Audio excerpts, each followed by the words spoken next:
Nos últimos dias, o Brasil passou a acompanhar mais de perto um dos maiores escândalos de corrupção já registrados na Previdência Social.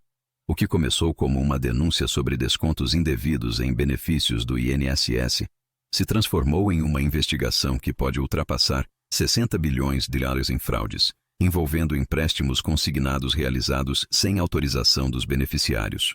Agora, pela primeira vez, um nome entre os 15 parlamentares sob investigação pela Polícia Federal veio a público. O senador Weverton Rocha, do PDT do Maranhão.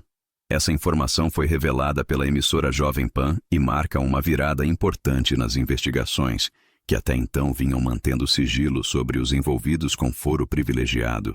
De acordo com a reportagem, a própria assessoria do senador confirmou que ele teve contato direto com Antônio Carlos Camilo Antunes, conhecido como Careca do INSS.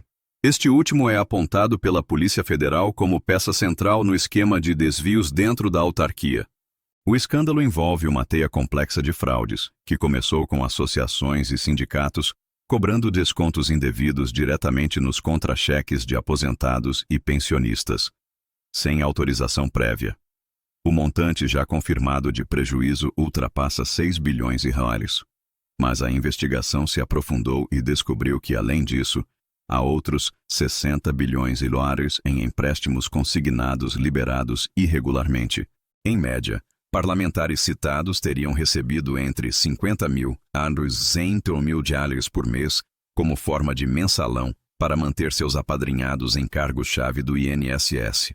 A estrutura de apadrinhamento seria responsável por garantir a nomeação de pessoas estratégicas que operavam o esquema de fraudes de dentro do próprio sistema. O caso mais emblemático até o momento é o do advogado Willer Tomás de Souza, apontado como próximo tanto do senador Flávio Bolsonaro quanto de integrantes da base do governo Lula. Segundo relatórios da PF, esse advogado movimentou cerca de 45 milhões de reais entre maio e novembro de 2021, com registros de entradas e saídas de valores em contas bancárias ligadas ao esquema. Parte dessas quantias teria sido repassada a Milton Salvador de Almeida Júnior, outro investigado no caso. Ele, por sua vez, se tornou diretor em 2024 de uma das empresas ligadas ao Careca do INSS. Isso reforça a suspeita de que havia uma rede interligada de operadores com funções bem definidas: captação de vítimas, operacionalização dos contratos fraudulentos, movimentação financeira e sustentação política por meio de indicações. Importante lembrar que essa estrutura de apadrinhamento político é histórica dentro da administração pública brasileira. Indicações para cargos estratégicos no INSS normalmente envolvem acordos entre parlamentares e partidos. Quanto mais alto o cargo, mais influência política ele exige.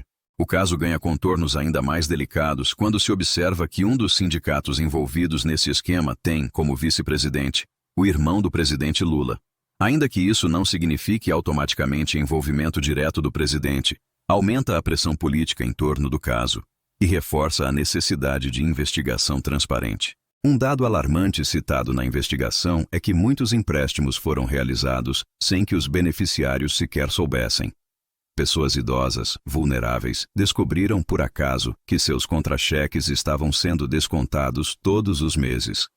Um exemplo pessoal relatado por um parlamentar durante o vídeo foi o da própria mãe, que precisou procurar o banco e recorrer à justiça para tentar reaver valores de um empréstimo que ela nunca fez. Esses relatos mostram que o impacto humano dessa fraude é gigantesco.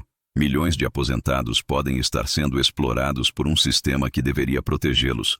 E, se confirmado o envolvimento direto de parlamentares em esquema tão estruturado, o escândalo pode alcançar proporções comparáveis ao Petrolão, ou até maiores. A Polícia Federal já está intimando os parlamentares citados, inclusive o senador Weverton Rocha, para prestar depoimentos. Outros 14 nomes seguem em sigilo, mas há pressão no Congresso para que todos sejam divulgados. A expectativa agora é pela instalação de uma CPMI, Comissão Parlamentar Mista de Inquérito, específica para apurar o caso do INSS. Essa comissão, se aprovada, terá o poder de convocar testemunhas, quebrar sigilos e expor toda a cadeia de comando envolvida. O objetivo é garantir que cada um dos responsáveis, independentemente de partido ou cargo, seja responsabilizado e, se for o caso, preso. Mais do que um escândalo de corrupção, o caso do INSS se tornou um retrato de como a máquina pública pode ser utilizada contra os mais frágeis quando não há fiscalização, transparência e responsabilidade. Se você quer acompanhar o desenrolar desse caso e outras notícias políticas explicadas com clareza, segue o canal O Bastidor e ativa o sininho. Todo dia tem atualização por aqui.